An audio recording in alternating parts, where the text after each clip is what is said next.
Hello बच्चों, good morning to all of you. Welcome my channel Daksh the learning point. आज हम लोग class 9th mathematics real number lecture number 4 करने वाले हैं, जिसमें हम लोग ये सीखेंगे कि अगर 3 नंबर दिए हों तो उनका हम SCF कैसे फाइंड आउट करेंगे यूक्लिड डिवीज़न मेथड से, एल्गोरिथम से। ओके, तो आपका ये क्वेश्चन है, by using Euclid division algorithm to find out SCF of 184, 230, 276। अभी तक हम लोगों ने जो क्वेश्चन किया था 2 नंबर्स के क्वेश्चन थे, जिसमें 2 नंबर गिवन रहते थे, हम लोग आसानी से उसको कर सकते थे। और हमारी जो यूक्लिड EDL एल्गोरिथम है वो 2 नंबर के लिए शायद ट्रू थी। तो हम यहाँ पे क्या करेंगे, सबसे पहले ये जो नंबर्स हैं उनको एक सीरीज़ में अरेंज करेंगे। कैसे? सबसे पहले ग्रेटर नंबर लिखेंगे। सॉल्यूशन के स्टेप आप नोट कर लीजिए।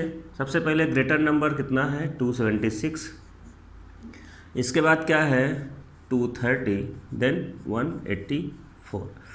तो हमेशा क्या करना होता है, अगर ऐसे क्वेश्चंस को सॉल्व करना है with the help of Euclid division algorithm, तो आपको क्या करना है, 2 नंबर्स को अडॉप्ट करना है। पहले इन दोनों का SCF फाइंड आउट करेंगे, देन जो SCF आएगा उसका 184, मतलब जो रिमेनिंग नंबर होगा उसके साथ SCF फाइंड आउट करेंगे। बस आपका आंसर फाइंड आउट हो जाएगा। मतलब क्या लॉजिक है इसमें, हमें पहले 2 नंबर्स लेने हैं जो ग्रेटर नंबर्स हैं, उनको लेने के बाद, उनको सॉल्व करने के बाद उनका SCF फाइंड आउट करेंगे। देन जो नेक्स्ट रिमेनिंग नंबर था उसके साथ जो आया हुआ आंसर है उन दोनों का SCF लेंगे, देन फाइंड आउट आंसर हो जाएगा। तो आपके पास बेसिक इक्वेशन क्या थी उसको हम नोट करते हैं। सबसे पहले हम ग्रेटर 2 नंबर लेते हैं। ग्रेटर 2 नंबर इसमें क्या है 276 एंड 230। हमारे पास बेसिक इक्वेशन है A is equal to BQ plus R।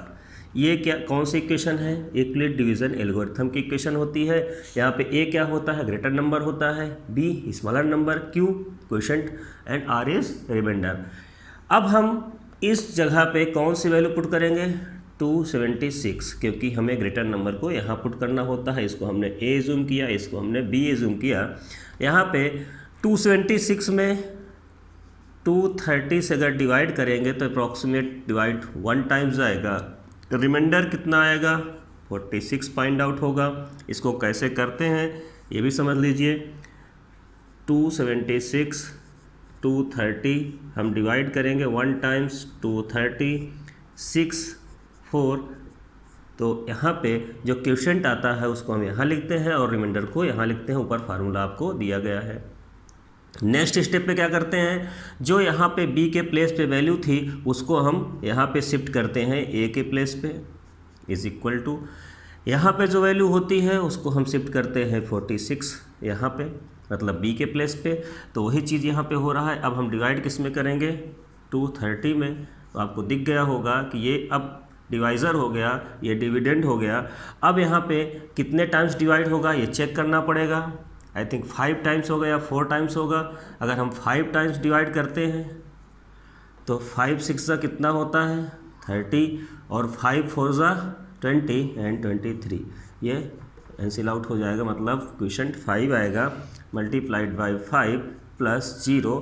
अब इन दोनों का रिमाइंडर 0 हो चुका है, यहाँ पे रिमाइंडर 0 है, इसका मतलब ये क्या होगा SCF ऑफ कौन कौन से नंबर 276 एंड 230। हमने इन दोनों का SCF फाइंड आउट कर लिया है। अब इस SCF को हम क्या करेंगे, नेक्स्ट नंबर के साथ दोनों का SCF फाइंड आउट करेंगे। इस SCF के जो आंसर आया है 46 आया है, 46 और 184 में दोनों का SCF फाइंड आउट करेंगे, वही हमारा आंसर होगा। तो आपको फर्स्ट स्टेप समझ में आ गया होगा। सेकंड स्टेप में हम क्या करते हैं, जो आंसर आया है उसी को हम नंबर के फॉर्म में अडॉप्ट करते हैं। SCF ऑफ, अब लिखेंगे SCF ऑफ 46 एंड 184। बचा हुआ नंबर हमारा 184 था, 46 कहाँ से आया, ये यहाँ से आया। अब यहाँ पे ग्रेटर नंबर कौन सा है 184 इज़ इक्वल टू 46। 46 में क्या मल्टीप्लाई करें कि 184 आ जाए या उससे कुछ वैल्यू कम आए तो आई थिंक यहाँ पे देखते हैं 4 से मल्टीप्लाई करें, 4 6 ज़ा 24, 4 4 ज़ा 16 to 18, मतलब 4 टाइम्स में ये कंप्लीट डिवाइड हो जा रहा है। यहाँ पे रिमाइंडर 0 आ रहा है, इसका मतलब यहाँ पे जो 46 है वही आया HCF of both number. But अगर आपको देखा जाए तो यहाँ पे तीनों नंबर्स का HCF क्या होगा, 46 होगा, तो HCF ऑफ 276, 230 एंड 184, तीनों नंबर का HCF यही होगा। यहाँ पे ये जो वैल्यू आई है ये किसका HCF है, यहाँ पे जो वैल्यू आई है वो इज़ 46, ये आपका आंसर होगा।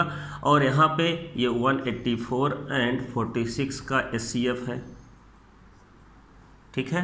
तो ये HCF किसका आया है, 184 एंड 46 का HCF ये आया हुआ है। बट यही HCF अगर देखा जाए तो दोनों का HCF, तीनों का HCF यही आंसर 46 ही आ रहा है। तो आपको ये क्वेश्चन समझ में आ गया होगा। अगर 3 नंबर दिए हों तो उनके HCF हमें कैसे फाइंड आउट करने हैं ये आपको समझ में आ गया होगा। नेक्स्ट क्वेश्चन हम लोग करते हैं, इसको आप लोग कॉपी कर लीजिए।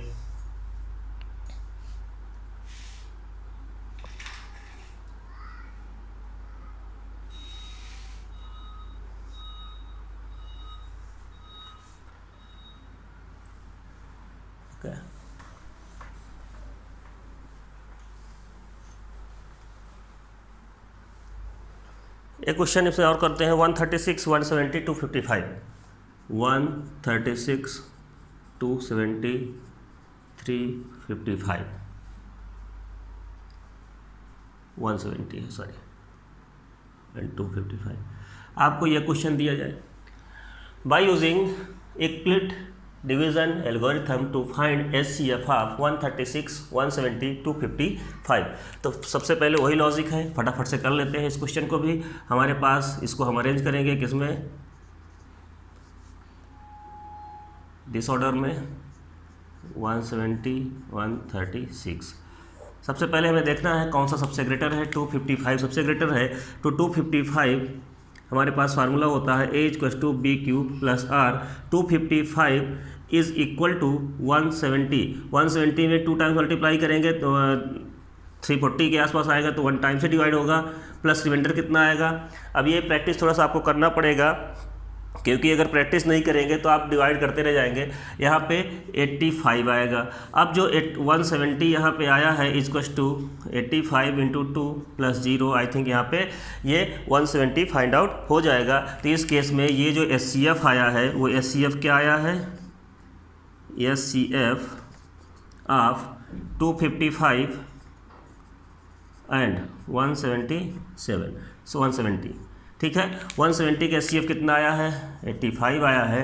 अब ये जो 85 आंसर आया है उसको हम लोग किससे डिवाइड करेंगे, किससे HCF निकालेंगे, 136 से 136 एंड 85, इन दोनों का अगर HCF निकालेंगे, A = BQ + R के फॉर्म में। A = क्या होगा, 136 इज़ इक्वल टू B के फॉर्म में हमने 85 रखा है, 2 टाइम्स डिवाइड नहीं होगा, मल्टीप्लाइड बाई 1। 136 से 85 डिवाइड करेंगे, कितना आएगा, 1 आएगा यहाँ पे, 5 + 51 आएगा। 85 इज़ इक्वल टू 51 × 1, यहाँ पे भी 1 टाइम्स ही डिवाइड होगा। 85 से 51 डिवाइड करेंगे, सब्ट्रैक्ट करेंगे, 34 आएगा, प्लस 34, यहाँ पे 51 = 34 × 1, दैट इज़ रिमाइंडर इज़ 51, 34, 17 आएगा। अब क्या करेंगे, यहाँ पे 34 = 17 × 2 + +0, रिमाइंडर हमने 0 फाइंड आउट कर लिया।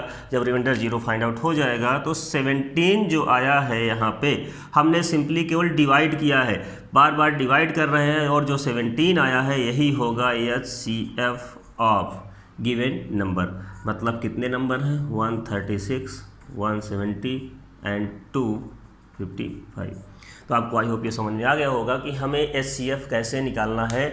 इफ़ 3 नंबर्स गिवन हो। अगर 3 नंबर गिवन हैं तो आपको एचसीएफ निकालने का तरीका फाइंड आउट हो चुका है। कैसे? यूक्लिड डिवीज़न एल्गोरिथम के अकॉर्डिंग। ठीक है, नोट कर लीजिए।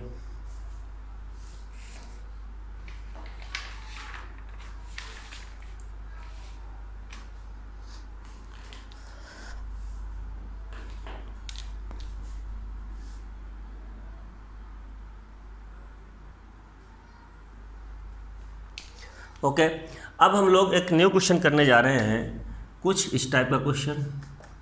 If HCF of 2 numbers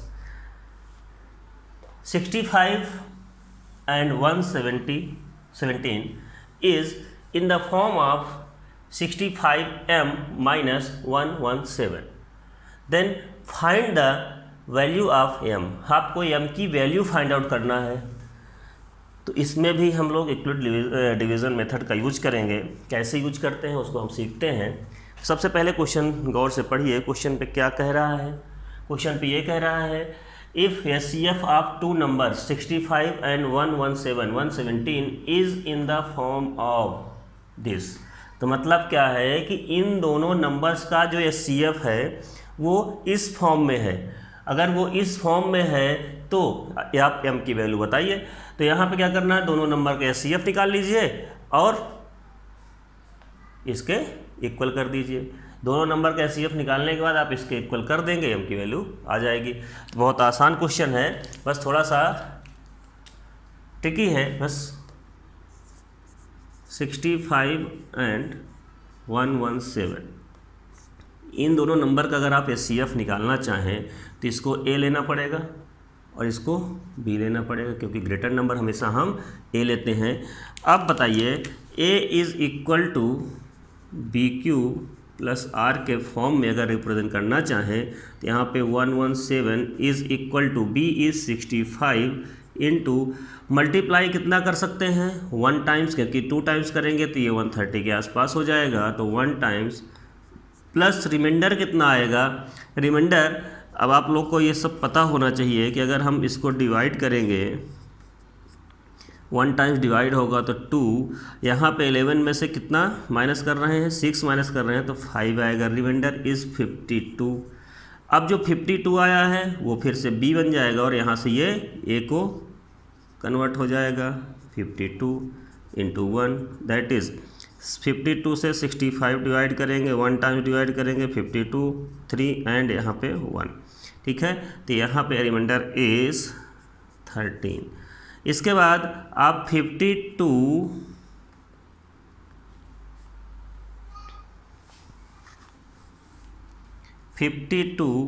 is equal to 13 into 4 plus 0। Reminder is 13, b की value 13, reminder is 0, then HCF equal to 13। अब एचसीएफ 13 आ चुका है। हमारा जो क्वेश्चन है वो कह रहा है if HCF of 2 number 65 and 117 is in the form of 65m। तो मतलब एचसीएफ जो आया है किसका HCF, HCF of 65 and 117 is किस फॉर्म में है, हम लिख सकते हैं 65m माइनस 117। अब यहाँ पे एचसीएफ जो वैल्यू आई है वो आई है 13 is equal to 65m minus 117। 65m 13 plus 117 यहाँ पे 65m इज इक्वल टू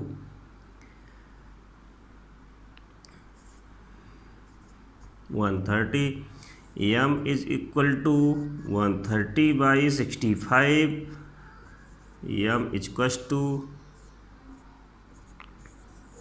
2। तो आपको यहाँ से m की वैल्यू फाइंड आउट हो चुकी है। यहाँ पे कोई कन्फ्यूजन नहीं होना चाहिए। फाइनली जो कैसा क्वेश्चन उसने बोला है उसी अकॉर्डिंग हमें क्वेश्चन करना है। क्वेश्चन पे बोला है HCF of this is in the form of this, दोनों को इक्वेट कर देंगे। इक्वेट करेंगे तो आंसर फाइंड आउट हो जाएगा। अब आपको क्या करना है, ऐसे क्वेश्चंस की प्रैक्टिस करनी है जिसमें ऐसे फॉर्म में कन्वर्ट करना हो। तो आइए 1-2 क्वेश्चन और करते हैं हम लोग।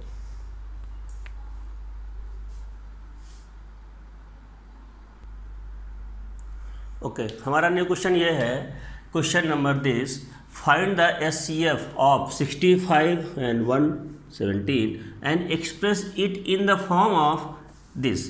अब बताइए, इसका SCF निकालना है और जो SCF आएगा उसको इस फॉर्म में हमें एक्सप्रेस करना है, इस फॉर्म में रिप्रेजेंट करना है। तब m और n की वैल्यू क्या होगी, पहले हमें खुद रिप्रेजेंट करना पड़ेगा और mn की वैल्यू भी निकालना है। तो आप पहले देखिए, इसको हमने 65 का LCM 170 का SCF निकालना सीखा था। सपोज दैट हमारे पास दो वैल्यू हैं 65 एंड 117। इसका हमने अभी SCF निकाला है, फिर से निकाल लेते हैं। कैसे? A equal to BQ plus R के फॉर्म में लिखकर 117 is equal to 65 into 1 plus यहाँ पे कितनी वैल्यू आएगी 52, then 65 is equal to 52 into 1 plus क्या डिवाइड आएगा 13, then 52 is equal to 13 into 4 plus 0 means आपका जो SCF आया है वो यहाँ पे आया है 13। SCF हमें 13 फाइंड आउट हो चुका है। अब जब SCF बोला गया है कि जो इनका SCF होगा उसको इस फॉर्म में एक्सप्रेस करना है, तो लिखेंगे SCF of 65 and 117 is equal to 117 and इस फॉर्म में रिप्रेजेंट करना है। तो इस फॉर्म में रिप्रेजेंट करने के लिए हमें सबसे पहले लेफ़्ट साइड में क्या SCF आया है 13 को हम क्या लिख सकते हैं और कैसे 13 आ सकता है, तो हमें जो हमने SCF निकाला है उससे थोड़ा सा हेल्प लेंगे। देखते हैं कहीं 13 आया है। यस, 13 आया है। 13 आया है तो ये कैसे हो सकता है 65 माइनस 52 लिख लीजिए, 65 माइनस 52।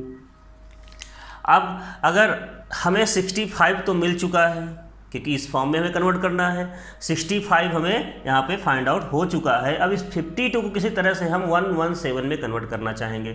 इस 52 को 117 में कन्वर्ट करने के लिए 52 कहीं है आपके पास, ये है।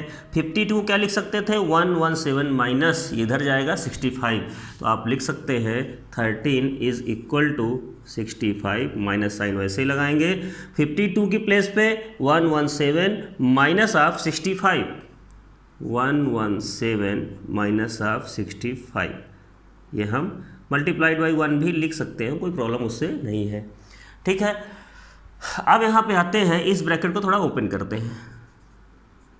65 माइनस ऑफ 117, ये माइनस प्लस हो जाएगा, ब्रैकेट ओपन होगा 65 इंटू 1।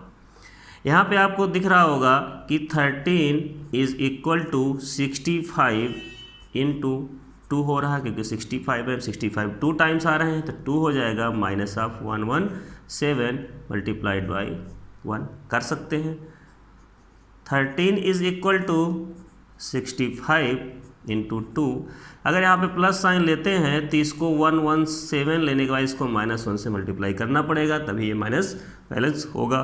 ठीक है, तो अब आई होप आपको समझ में आ गया होगा। अगर हम कंपेयर करना चाहें LCM 13 equal to 65 m plus 117n, तो आपको रिजल्ट मिल गया होगा। यहाँ पे m equal to 2 and n equal to minus of 1। ठीक है, तो कुछ ऐसे क्वेश्चन भी आ सकते हैं आपके एग्ज़ाम में, तो सारे क्वेश्चंस के लिए हमें प्रिपेयर रहना है, सारे क्वेश्चन हमारे कंप्लीट होने चाहिए। ओके,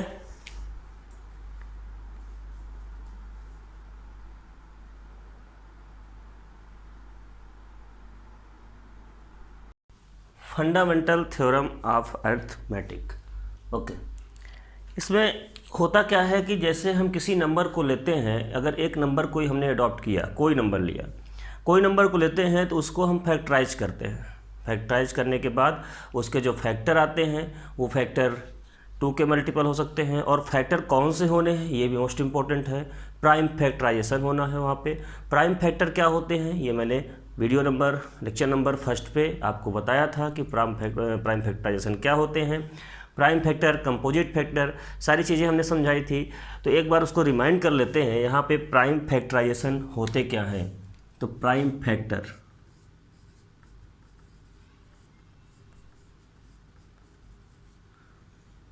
फैक्टर का मतलब ये होता है दोज नंबर, ऐसे नंबर से हमको फैक्टराइजेशन करना है, means those number which is divisible by only one and itself. ऐसे कौन कौन से नंबर हैं जो 1 से डिविजिबल है और इटसेल्फ से डिविजिबल है? वो नंबर है 2, 3, 5, 7, इसके बाद आएगा आपका 11, 13, 15, 17, 17, 19, 23, एस सो ऑन 29। ये सब क्या है? प्राइम फैक्टर हैं। ये ऐसे फैक्टर हैं जो खुद से डिविजिबल हैं और ओनली 1 से डिविजिबल है और किसी नंबर से डिविजिबल नहीं है। तो जब भी हमें the fundamental theorem of arithmetic पढ़ते हैं तो इसमें ऐसे नंबर से डिवाइड करते हैं जो प्राइम नंबर हो, प्राइम फैक्टर हो। ठीक है, सपोज दैट आपको 100 में 100 का फैक्टर बनाना है, तो आप यहाँ पे कौन सा मिनिमम नंबर लेंगे? 2 लेंगे। पहले सबसे पहले 2 को अडॉप्ट करते हैं। अच्छा, 1 को क्यों नहीं करते हैं? क्योंकि आपको यही बोला जाता है कि आप क्या करने वाले हैं? Prime factorization. अगर आप प्राइम फैक्टराइजेशन करने वाले हैं तो आपको 1 नहीं लेना है। क्यों? क्योंकि 1 एक ऐसा नंबर है जो ना ही प्राइम फैक्टर है, प्राइम नंबर है, और ना ही कंपोजिट नंबर है। तो आपको 1 को नहीं लेना है। फैक्टराइजेशन कहाँ से स्टार्ट करेंगे? 2 से। स्मॉलेस्ट प्राइम नंबर इज़ 2, तो हम 2 से स्टार्ट करेंगे। 2 से स्टार्ट करेंगे तो यहाँ पे 250 आएगा, फिर से 2 से फैक्टर करेंगे 25 आएगा, फिर 5 से करेंगे 5 आएगा, और 5 से लास्ट में 1 आ जाता है। मतलब हमारा प्राइम फैक्टराइजेशन फिनिश हो जाता है। तो हम लिख सकते हैं 100 is equal to 2 into 2 into 5 into 5। इसी को हम इस फॉर्म में, एक्सपोनेंशियल फॉर्म में भी लिख सकते हैं, 2 स्क्वायर इंटू 5 स्क्वायर। ठीक है, तो ये नंबर को हमने फैक्टराइजेशन किया तो हमारे प्राइम फैक्टर कौन आए? कौन कौन आए? 2, 2, 5, 5। अगर इसी नंबर को हम प्राइम फैक्टर करने में सबसे पहले 5 से करते तो 5 2 टाइम्स आता है, फिर से 5 से ही कर रहे हैं 4, देन 2, देन 2, 1। तो यहाँ पे प्राइम फैक्टर कौन कौन से आए? यहाँ पे भी prime factor 5 into 5 into 2 into 2 means 100 is equal to 5 square into 2 square. तो आपको एक चीज़ देखने को मिली कि जब भी हम प्राइम फैक्टर करेंगे किन्हीं नंबर का, तो प्राइम फैक्टर करते समय जो प्राइम फैक्टराइजेशन होंगे वो वैल्यू तो वही रहेंगी, वैल्यूज़ चेंज नहीं होंगी। केवल और केवल क्या हो सकता है? उनका ऑर्डर चेंज हो सकता है। मतलब पहले 2 आया है, बाद में 5 आया है, यहाँ पे पहले 5 आया है और बाद में 2 आया हुआ है। तो केवल और केवल प्राइम फैक्टर का ऑर्डर चेंज हो सकता है। ऑर्डर के साथ साथ उसका जो नंबर रहेगा जिससे वो प्राइम फैक्टराइज हो रहे हैं वो नंबर वही रहेंगे जो पहले केस में है और जो दूसरे केस में है। अगर सेम नंबर का हम फैक्टर कर रहे हैं तो केवल उसके ऑर्डर चेंज होते हैं और उसके जो फैक्टराइजेशन है, जो वैल्यू है, वो कभी भी चेंज नहीं होते हैं। ठीक है, इसको आप नोट कर लीजिए। तो अर्थमेटिक में यही चीज़, यही लॉजिक बताया गया है कि जब भी हम किसी नंबर का फैक्टराइजेशन करते हैं तो उसके फैक्टर हमेशा सेम होते हैं, केवल और केवल उनका ऑर्डर चेंज होता है। ठीक है, एक एग्जांपल हम और लेते हैं थोड़ा सा। और जब भी हम फैक्टराइजेशन करेंगे तो कंपोजिट नंबर से नहीं करते हैं, प्राइम फैक्टर नंबर से ही होता है। ठीक है, सपोज दैट हमारे पास एग्जांपल है 1176। 1176 इसका फैक्टराइजेशन करते हैं। इसका फैक्टर करने में हमने सबसे पहले 2 लिया, 2 5 जा 10, 1 and 7, 2 8 जा 16 and 2 8 जा 16, फिर से 2 लिया, 2 2 जा 4, 2 9 जा 18 एंड 2 4 जा 8, फिर से 2 से ही डिवाइड होगा, 2 1 जा 2, 2 2 जा 4 एंड 2 2 जा 4, 1 एंड 4, 2 7 जा 14। ठीक है, इसके बाद ये किससे डिवाइड होगा, ये चेक करते हैं। देखिए किससे डिवाइड होगा, 127, सॉरी यहाँ पे हमने 4 रखना चाहिए था, 2 4 जा हुआ था, हाँ ठीक है। ये 147 किससे डिवाइड होगा, फिर देखते हैं क्या 3 से डिविजिबल है। अच्छा एक चीज़ और, हमने आपको डिविजिबिलिटी रूल इसीलिए पढ़ाई है, स्टार्टिंग में ही सेकंड या फर्स्ट लेक्चर में मैंने पढ़ाया था कि डिविजिबिलिटी रूल क्या होता है। यहाँ पे हमने बताया था इवन अगर यूनिट प्लेस पे इवन नंबर प्रेजेंट है तो क्या होगा, 2 से डिविजिबल है। तो यहाँ पे हमने देखा यूनिट प्लेस पे इवन नंबर है, 2 से डिविजिबल है, हमें पता चल गया। अब यहाँ पे यूनिट प्लेस पे इवन नंबर नहीं, 2 से नहीं है, तो क्या 3 से हो सकता है, तो 3 का भी लॉजिक हमने बताया था, 7 + 4 + 1 दैट इज 12। 12 क्या है, 3 से डिविजिबल है, तो पूरा नंबर भी 3 से डिविजिबल होगा, कर सकते हैं। 3 4 जा 12, 2 7, 3 9 जा 27। यहाँ पे अब ये नंबर 7 से डिविजिबल होगा, 7 7 जा 49, 7 1। आपके प्राइम फैक्टर क्या आ चुके हैं, यहाँ पे फैक्टर आए हैं 2 × 2 × 2 × 3 × 7 × 7, ये आ चुके हैं। सपोज दैट किसी बच्चे ने पहले ही 7 से कर दिया या पहले ही 3 से कर दिया डिवाइड, 3 3 जा 9, 1 एंड 7, 1 7 आया हुआ यहाँ पे, 2 7 3, 3 जा 9 आया है, 2 बचा हुआ है, 2 और 7, 3 9 जा 27। अब 9 जा 27 के बाद 6 बचा हुआ है, 3 2 जा 6। इसके बाद अब ये क्या किससे डिविजिबल है,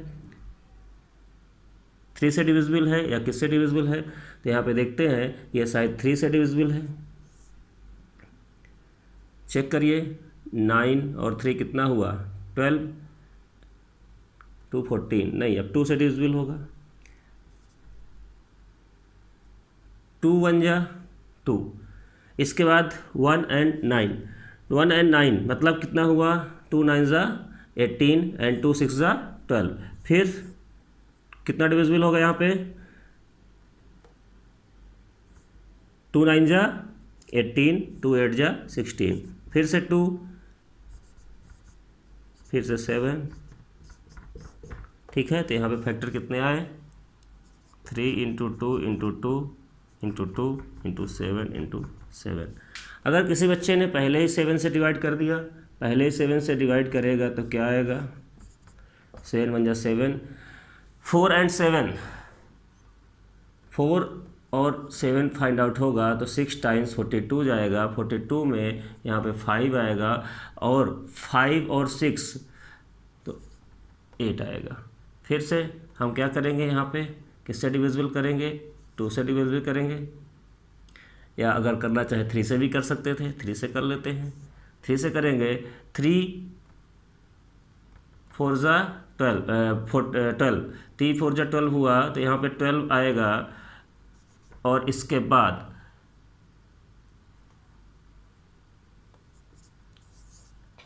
1 6 8 अगर हम 3 से डिवाइड करेंगे तो यहाँ पे 3 4 जा 12, यहाँ पे आया 4, 5 जा 15 कर सकते हैं ना, ठीक से।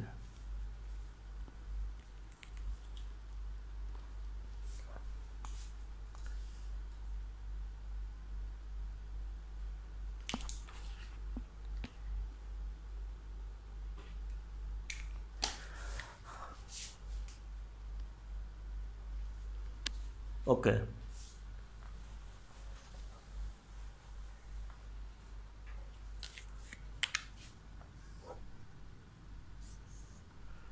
वन 1 7 6। यहाँ पे हमने क्या किया,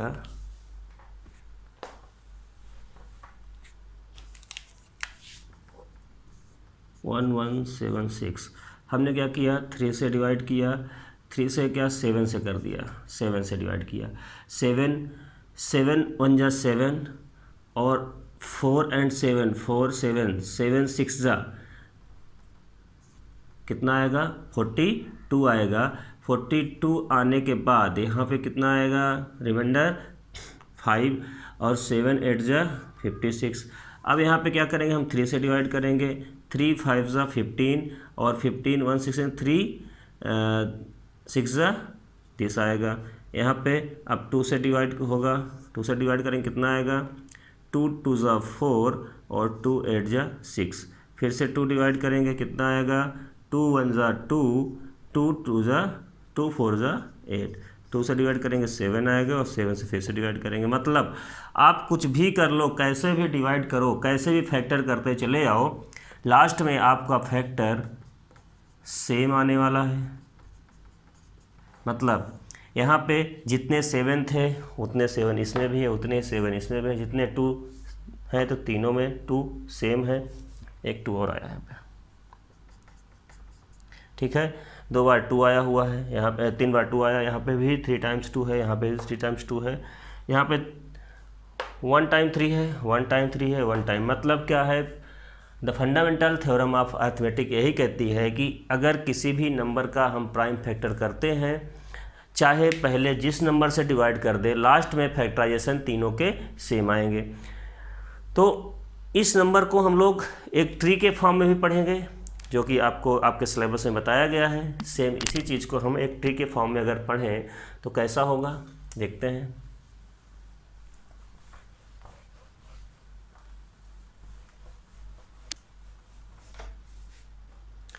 ट्री के फॉर्म में कुछ इस तरीके से इसको बताया गया है। सपोज दैट एक नंबर है 1176। अब इस 1176 को क्या किया गया है, 2 से डिवाइड किया गया है, तो इधर हमने 2 लिख दिया है। और 2 से डिवाइड करने के बाद जो इसका आंसर आता है उसको हम इस सीरीज़ पे लिखते ऐसे चले जाते हैं। मतलब हमने यहाँ पे उस नंबर को लिखा, 2 से डिवाइड होने के बाद हमने इसको लिखा कितना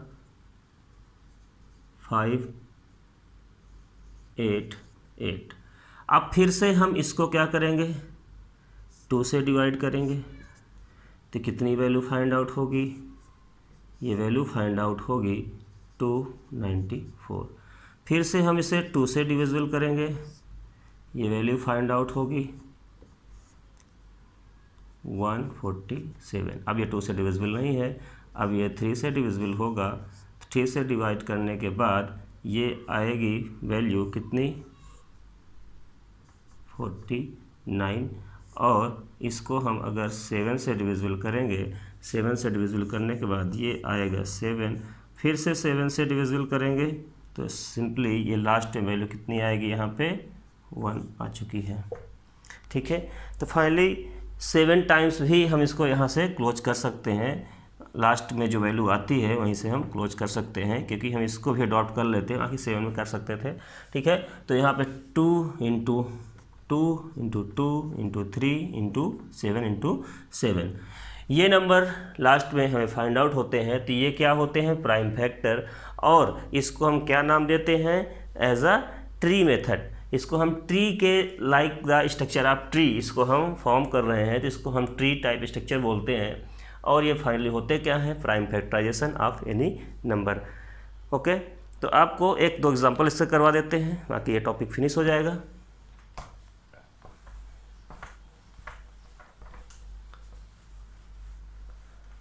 बहुत इजी टॉपिक है ये। ठीक है, सपोज दैट क्वेश्चन हमारा है, express the following positive integer as a product of its prime factor. Question आप नोट कर लीजिए, express the following positive integers as the product of prime factor. Prime factor के फॉर्म में हमको express करना है। एक्सप्रेस करने का मतलब यहाँ पे 140 को अगर हम प्राइम फैक्टर के फॉर्म में एक्सप्रेस करेंगे, सपोज दैट हमारे पास ये 140 है, तो इसको एक्सप्रेस करने के लिए हम इस तरीके का यूज करेंगे। ब्लॉक बनाते हैं, ये ब्लॉक, ऐसे ही ब्लॉक यूज करते चले जाएंगे। ठीक है, अब इसमें क्या है, हम किससे डिविजिबल करेंगे। सपोज दैट हमने 2 से डिविजिबल किया, 2 से डिविजिबल करने के बाद क्या होगा, 70 होगा। फिर से हमने 2 से ही डिविजिबल किया, कितना आया 35 आया। 35 के बाद ये क्या 3 से डिविजिबल है? नो, ये डिविजिबल है सीधे 5 से। 5 से डिविजिबल किया 7 आया। अब क्या 7 किसी से डिविजिबल है? 7 किसी से डिविजिबल नहीं है, तो यहाँ पे फैक्टर हो जाएगा 2 × 2 × 5 × 7। सिमिलरली अगर एक सेकंड क्वेश्चन हम लेते हैं, सेकंड क्वेश्चन में हमारे पास है 234। अगर हमने 234 को लिया तो 234 में हमें क्या करना है? फैक्टराइजेशन करना है। फर्स्ट फैक्टराइजेशन करेंगे, किससे डिविजिबल होगा? ये 2 से डिविजिबल होगा। 2 से डिविजिबल होगा, यहाँ पे 1 1 एंड 2 7 जा कितना आएगा? 14 आएगा। 117 आएगा। 117 को हम लोग किससे डिविजिबल कर सकते हैं? अब यहाँ पे ये 3 से डिविजिबल है, 3 का डिविजिबिलिटी रूल आपको पता है, 7 + 1 + 1 9 होगा, तो ये भी डिविजिबल होगा क्योंकि 9 डिविजिबल है, तो ये 3 से डिविजिबल होगा। 3 से डिविजिबल करने के लिए यहाँ पे 3 3 = 9 एंड 3 में फिर से कितना बचेगा? यहाँ पे 2 एंड 3 9 = 27। 3 9 = 27, ये फिर से 3 से ही डिविजिबल है, कितना आएगा? यहाँ पे 3 1 = 3 एंड 3 3 = 9। तो आपका प्राइम फैक्टर क्या आया यहाँ पे? 2 × 3 × 3 × 13। मतलब क्या है? आप अब 13 किसी से डिवाइड नहीं हो रहा है क्योंकि खुद ही एक प्राइम नंबर है, तो अब आपको यहीं से ब्रेक कर देना है, ठीक है। अब 2 × 3 × 3 × 13 ये आपका हो जाएगा प्राइम फैक्टर। तो आई होप ये क्वेश्चंस आपको समझ में आ गए होंगे। प्राइम फैक्टराइजेशन हम कैसे करते हैं